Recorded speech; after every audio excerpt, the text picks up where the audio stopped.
Today I'd like to talk to you about using your games, your own and others, and also the chess study.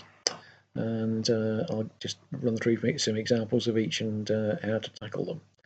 Uh, to improve at chess, you just need to play and play lots and try and learn from the games that you play. You will learn more, I think, if you study your games and try and get more out of them. See if you can get a I won't do that next time, if nothing else, out of your games. So, and it depends how long you've got for that and how many games you play. Don't spend a long time on your rapid games because you haven't put enough into them to get a lot out of them. But yours, classical games, over the board games that are played at a classical limit, those are worth spending a long time with, or maybe.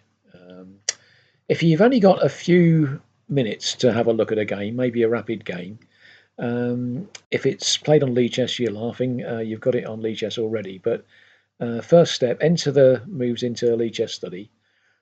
Second, run a computer evaluation over it. Third, examine the evaluation chart to see the story of the game and is it what you thought. Find and attend to the blunders. Find and attend to the mistakes. Find and try and understand the turning points or the critical moments in the game, and then try and decide on at least one lesson for next time. So, in this game, I should have, and next time I will. And then what you take from that is try and keep a note somewhere, a blog or a log of lessons for next time. And if the lessons for next time are always the same, well, then that's something you need to spend a bit of time thinking about. So I'm going to try and do this one with you now. So here's a game I played best part of 30 years ago against Brian Boomsma. And so I'll just first of all play through the games as though I've just put them into Lichess. So we play my favourite at the time, the Modern Defence. Don't go near it, boys and girls. But that was what I used to play. And continue like this. So 5, 6, A6, E3, takes, knight drops back, C6, knight comes forward, and now takes and takes and takes. Bishop takes, queen a5 check, and oh, that's nice. Castles, bishop f5, knight c3, queen c6, g4, bishop e6, f4, takes, queen takes, oops, g5, rook he1, which looks sensible, bishop e5, knight d5, queen takes d5, queen takes d5, knight takes d5, bishop a5, knight e3, rook c3, rook c6, and white resigned. Black wins. So one of the things we can do here on the screen, I'm not sure you can quite see it here, but it will start to appear soon. I'm going to request a computer analysis, and it'll have a little think for a few minutes, and then it will show me what it thinks is happening at various points. So you can see the right hand side of the screen there is filling up with commentary about the game, and something I would like to show you, if I can, is the evaluation. So at the bottom of the screen there, you can see the valuation chart. The way that this works is that when the line falls below the midpoint and goes into the dark, then black is winning. When it's in the when the iceberg is above the surface of the water, then white is winning. If it gets right to the top, then white's certain to win. If it gets right towards the bottom, then black is certain to win. Nothing is quite certain in this life, but that's the idea. So the story of the game, according to the evaluation, is roughly level in the opening. White started off well, but black got to an some pressure, perhaps in the early middle game. White then must have made a mistake. Black suddenly seemed to be doing very well. There's a cliff down which white fell, and that continued for several moves until a couple of catastrophes where the evaluation stepped right back up full in White's favour to about level, and then up again, so that White is winning, and then White collapsed and fell all the way down the stairs again until Black was winning for the last few moves. So Stockfish, courtesy of Lichess, has pronounced upon the game. Now, what can I get out of that? Well, let's first look at the blunders, and let's first look at my blunders. So my first blunder was to play in this position, e takes f4. I assumed the only point of e takes f4 was to try and hustle my e-pawn, and didn't give it any further thought. And that's an absolutely catastrophic blunder of which I'm deeply ashamed. And of course, e takes f4 and queen takes e6. I mean, this old adage of all adages are old, I think, but this adage about look for checks and captures. What's the point of your opponent's move? Check for your opponent's checks and captures just after your opponent's moves, but also just before you move. So after e takes f4, what captures has White got? Yes, they can capture back on f4, which is what I expected, but also they can capture the bishop on e6. Now, my second blunder was after this capture. Apparently, my best move was not to defend the g-pawn, which loses catastrophically, but to play d5, which I think is an attempt to swap queens and try and maybe to try and castle if the queen retreats. Although I'd won a pawn earlier on, to give the pawn back and give myself a chance to consolidate. So what I should have said was I'm not to try and hang on to that extra pawn, but give it up and go into rescue mode. So g5 was casual, because once rook h1 happens, I'm in a lot of trouble. And I thought bishop e5 was going to be okay, but in fact, after something like knight e4, let's play it. Knight e4. We've got all sorts of nasties in the post, and let's turn on the engine and see what's so that we're reckoning the best move might be king f8. If king f8 is your best move, you know you're in trouble.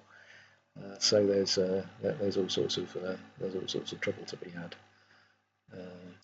there. The threat of the knight coming into f6 in various lines, and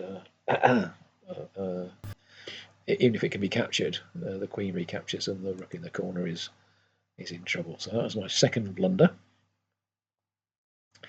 So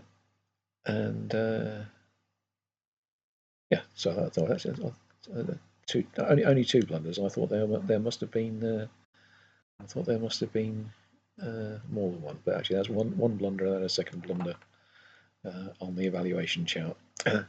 So those are my blunders. I'll take a quick peek at my opponent's blunders just to see if there's anything I can learn from it. c6.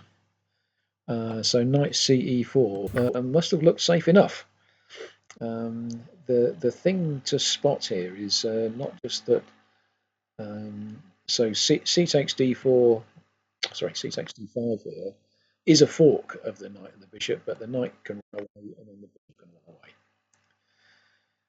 So that that may have looked safe, but knight takes knight takes e4, c takes d5 now, and the and neither piece can run away. In fact, after bishop takes d5, I can just capture this with the knight, and that may have been best.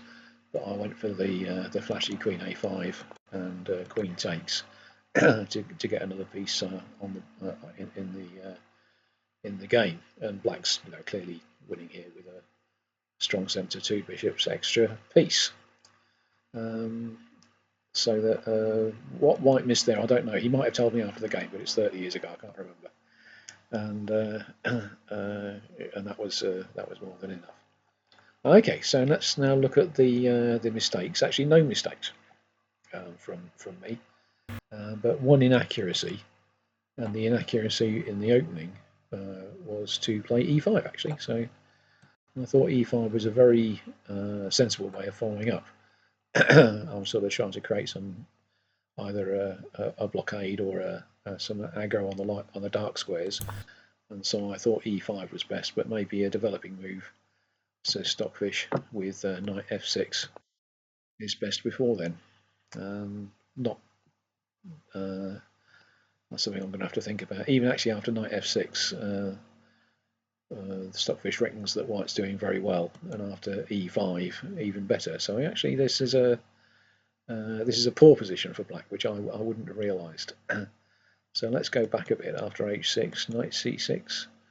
Yeah, just I think Stockfish is just hating this position for black, and I think what it really means is it hates the modern defence, because those are the three moves of the g6, bishop g7, d6. Those are the moves of the modern defence.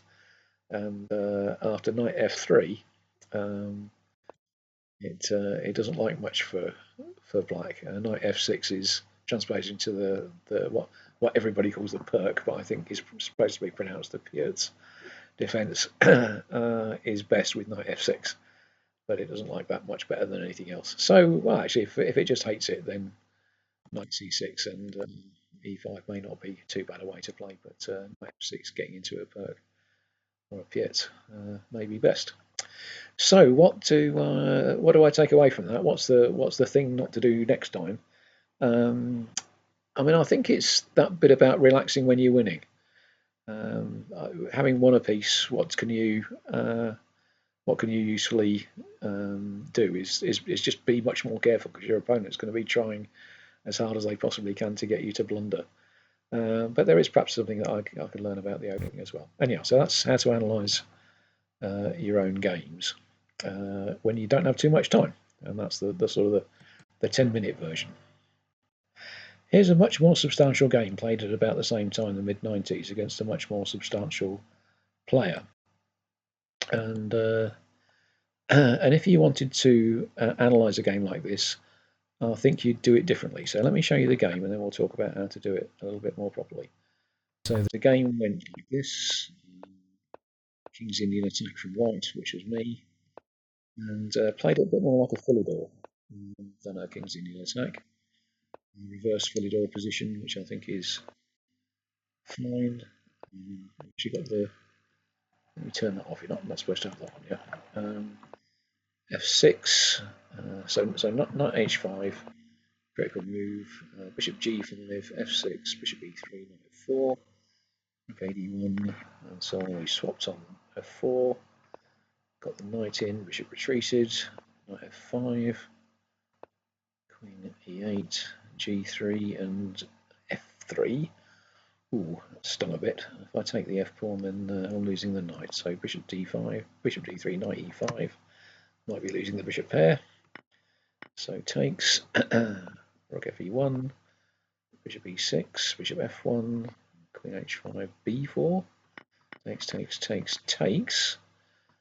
Queen f7, and now I went in for queen takes e5, takes on e1, but now takes on f5, takes on f5, takes on f5, takes on f5, rook a4, h4, takes on f5, okay, f5, avoiding the swap of the rooks, which I regarded as fatal, rook d4, king f8. Oh dear, I seem to be losing a piece, so I resigned. So much more. So playing a much stronger player, but didn't last very long doing it. Now, how do you analyse a game like that? If I've got more time to do it, then I think you should give more time to it, and the more work that you put into it, the more you'll get out of it. So, if you do have more time, and the closer you do this to when you play the game, the better.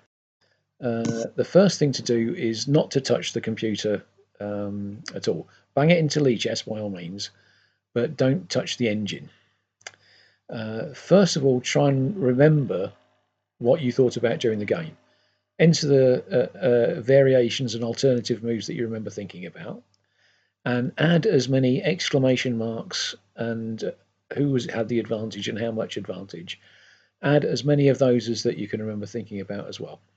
Okay, that's the first stage. Second stage is to reconsider. Uh, After the game now, and it may be as a result of talking to your opponent, add more moves and more judgments and try and understand now what you didn't understand then. What moves didn't you see? Which moves did you see but not judge correctly? Which positional mistakes did you make, and so on. And now, perhaps also decide at a good moment to decide on lessons for next time. Perhaps, and so that's putting more work in for yourself and not getting the machine to do it all. The more work that you put in, the more you get out. If you wish, I mean, yes, by all means, run a computer evaluation over it afterwards, and again examine the evaluation chart to see the story. And is that story what you thought? And again, find and attend to the blunders and the mistakes and the turning points that you hadn't spotted before. And absolutely, definitely keep a log of lessons for next time. So for this game, and I do have some notes from the time which I'm going to ignore, but you do that process, I think, a lot more slowly and carefully. Leave the computer analysis out of it, but say to yourself, well, what seem to be critical decisions? For example, the decision here to play bishop to e2, which was my idea before the game, to be honest, rather than the more conventional g3 was a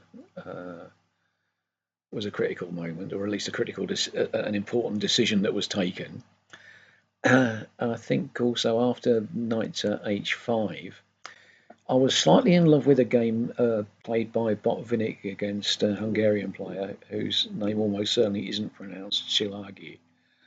And Botvinnik played the move bishop to g5 to provoke f6 and then come back, and that provoked a light squared weakness. But I don't think that's any weakness in this position. I think that's just helped Black White to play a move that they want to play anyway, and we'll see that later on when we after this knight to d4 move, when the bishop's got a nice square to retreat back to on f7.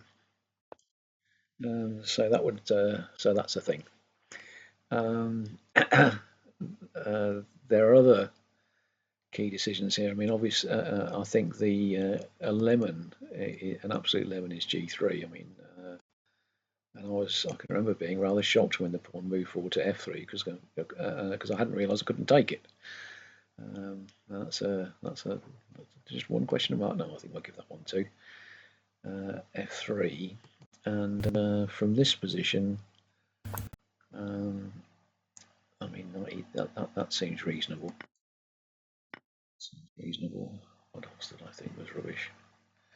Yeah, this b4 idea, I was happy with it at the time, but I think after queen takes c7,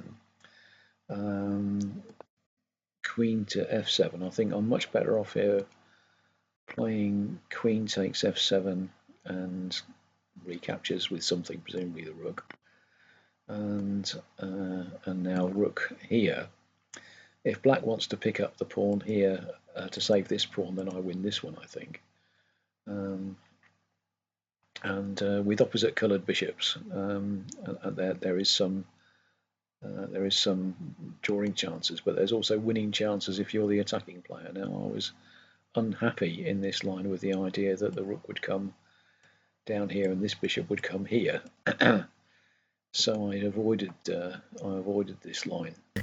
But actually, I think I'll need to look at that in more detail just to see if that can be saved. So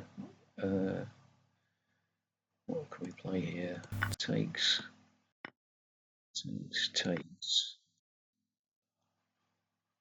And yeah, actually, this pawn is protecting this pawn, so I'm now a bit less worried about the attack on that pawn.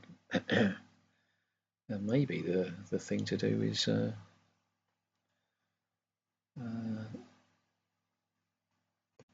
yeah, just play something like this. We're not in a good position for that pawn to be defended by the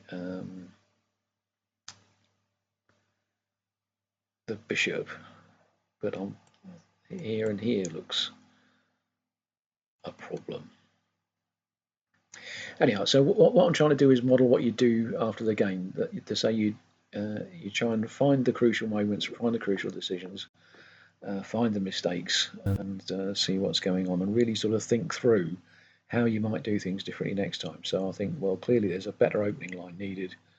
That blunder with G3 needs thinking about. What was it about F3 that I couldn't see until it was played, and so on. And I mean, to be honest, I probably would go over this with a computer just because I don't trust myself to spot all the blunders. And it's sometimes enlightening to see what the machinery will say is an OK line that I didn't think is OK. But that's sort of the approach. This same technique, I guess, can be applied very much to the study of classic games as well as your own. So if you've got a book, I mean, I'm old enough to like books, to do the same sort of thing. If you've got a game, you can have a quick look at it, or you can have a slow look at it. A quick look at a classic game is to just look at the diagrams and read the comments. Try and try and understand the story of the game, like as if we're a sports reporter. If somebody asked you to summarise the game, could you do that? Follow what you can of the moves and the variations without a board, and try and decide on a takeaway lesson. Now, there are books of instructive games where they're supposed to have a lesson for you, so those definitely you're supposed to have a lesson about, and some of the authors are good enough to write down the lessons for you to see what you should play, what you should think about. Taking lessons away from, I mean, I've just got the book published by New in Chess of the Botvinnik's matches against Smyslov and Petrosian, and those are really very engaging games and very engaging notes. But there's probably, it needs a lot of thinking about if there are any lessons there and what the lessons might be. Another technique which is very well worth doing is to play along. That's to say, sit as though you're Botvinnik playing Botvinnik's games, and decide on the next move for the side that you're playing for, and write it down before peaking, and have another think if your move is out of line. If the move turns up later, I don't think you should tell yourself off too much. So I wouldn't worry if you don't get the exact move, as long as you're following the right plan and the position isn't critical. But if the position is critical and you don't get the move right, well, have a think about what they're doing right and what you're doing wrong. So that's I've heard it called solitaire chess, and you can get books with points awarded for getting the moves right. And in the UK, we call that "How Good Is Your Chess?" I think I've also heard it called "Guess the Move" in America, but I know guessing is not what you're supposed to do. It's "Work Out the Move" would be a much better title for that. Studying the very top level games from contemporary chess is, I mean, they're easy to enjoy. There's some fantastic stuff going on at the moment, but they're much harder to make use of because there's usually an awful lot going on. There's much more complexity and tension than in other games, and the advantages may come and go, and it may be very difficult in a position where, Carlsen is trying to trick Caruana. What's the chances of me understanding it? I mean, I think some things to try and understand are, why does this opening scheme work? Why was this plan chosen? Why was this mistake that everybody says a mistake? Why is it a mistake? Why resignation happened when it did? Can you tell the story of the game like a sports reporter? And again, try and find just something to take away. What was the thing you took from that? A plan, a tactical point, or something. And lastly, using studies. Now, there's problems, which are composed problems, which I find difficult to make use of as a practical player. There's puzzles, sort of tactical puzzles, where I think they're very easy to make use of as a practical player. And then game studies, with a few pieces on the board, also composed. But I think these are worth a little look, and I'd like to show you a few just to tease you with them. I'm going to show you the positions here, and then I'm going to direct you to the Lichess study where they are all to be found. So, and I'll do the first one with you and explain what I think you can get out of these positions. So here's a few to think about, and you can stop the video after each one. This is a position from Richard Reti, or Ricard Reti, Hungarian player. White to move. Here's another one from Reti, probably his most famous creation. If you haven't seen it before, have a go at solving that one. White to move and draw. Here's another very famous position. White to play and win. It's some analysis of a game of Potters, I think, but the final subtleties were published by Saavedra, whose name, I will say, hasn't cropped up for me in other bits of chess history. I don't know what else they did, but Saavedra's position, Saavedra's study. This is one from Troitsky, not Trotsky, but Troitsky, and the white to play and win this position. This is a study from Schultz, which I quite liked. And here's one from Horwitz and Kling, who in 1851, I think, thereabouts, published a collection of studies.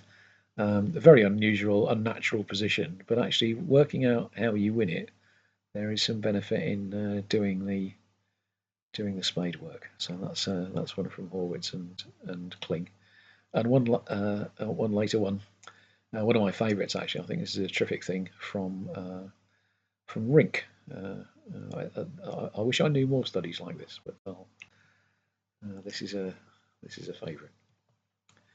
And lastly, I think I picked this up from Bogdan Lalic, and I don't know if it's their composition or if they just showed it. I can't now remember it, but it's entered in my collection under their name. And how can you play this for a win with white? I think that's the last ones.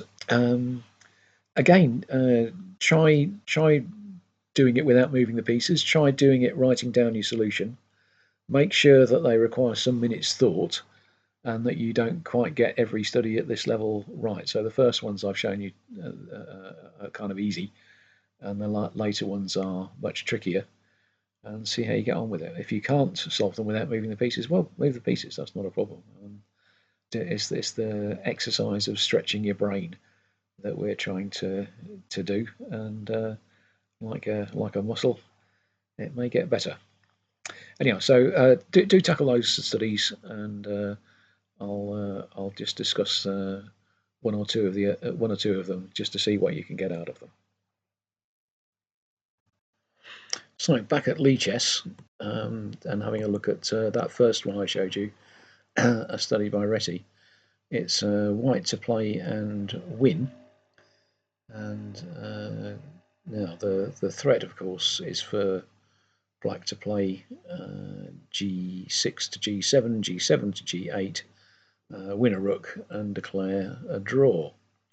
How might this be successfully done? If we take the rook away down the f file, and then black plays g7, I mean, we can check the black king on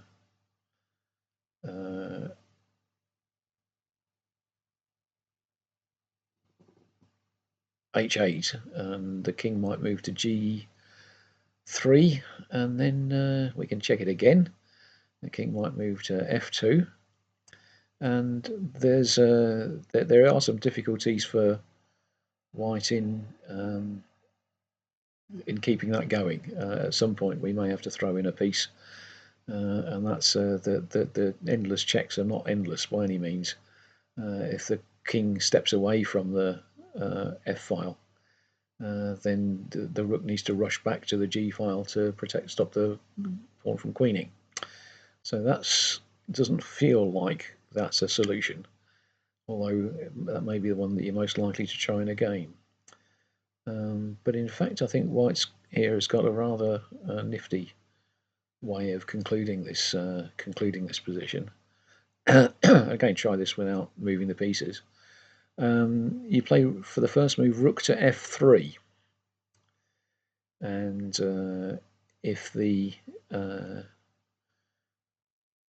pawn moves from g3 to g2, then we've got a possibility here, which you have to imagine and find, which is to play bishop to f1. And if the pawn on g2 takes on f1, then of course we take back with the rook, and then we can win with king and rook. But what of course happens if you just go ahead and queen? So g2 to g1 equals queen, but then we play rook from f3 to h3 checkmate, and that's the rather nifty solution. So what can you get out of a study like this? I mean, it is artificial. It wouldn't be that likely to come up in a game, but and it may not be the plan that first occurs to you in a game, but actually making yourself think through, well, actually, what is the best way of doing this? You train yourself, I suppose, to be two things. One of which is, might seem to be opposites. You train yourself to be imaginative, which is to look at more possibilities on the board and see how they might work together, and visualize this mating pattern of bishop on f1 and rook on h3, but also thorough. That's to say, you need to look at lots and lots of different possibilities to try and hone in on the one that is right.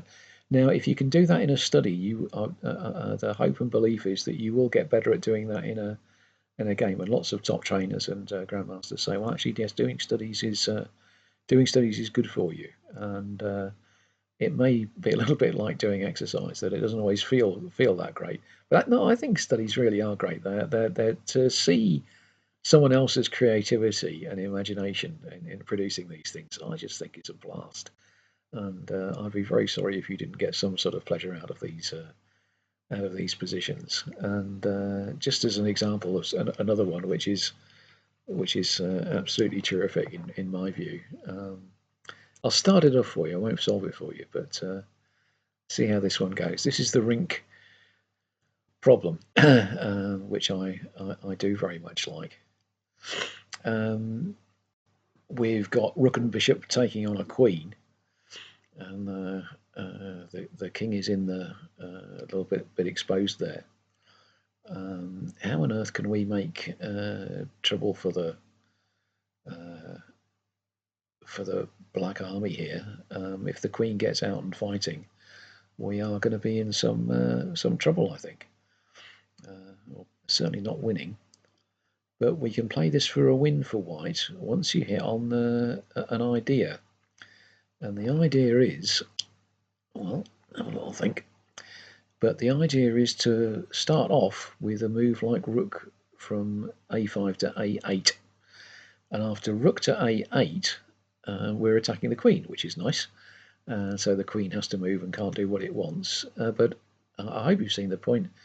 The queen can't take the rook on a8 because of bishop to f3 check, winning the queen, and then we're a bishop up in an endgame which we can win. So rook to a8, and then what happens? Well, if the queen comes to f7, it's taken. If it comes to e6, it's skewered with a rook to a6. If it comes to d5, it's pinned with bishop to f3. If it comes to c4, it's skewered with rook from a8 to c8. It's on prise on b3, and so it may have to come to a2. If it doesn't go to a2, it can go to h7. If it goes to h7, we play bishop to g6. And if it captures the bishop on g6, we then come back rook from a8 to a6, skewering the king and queen again. So it's hunt the white queen, and that's how you start off with rook to a8, and do enjoy solving the rest of that study.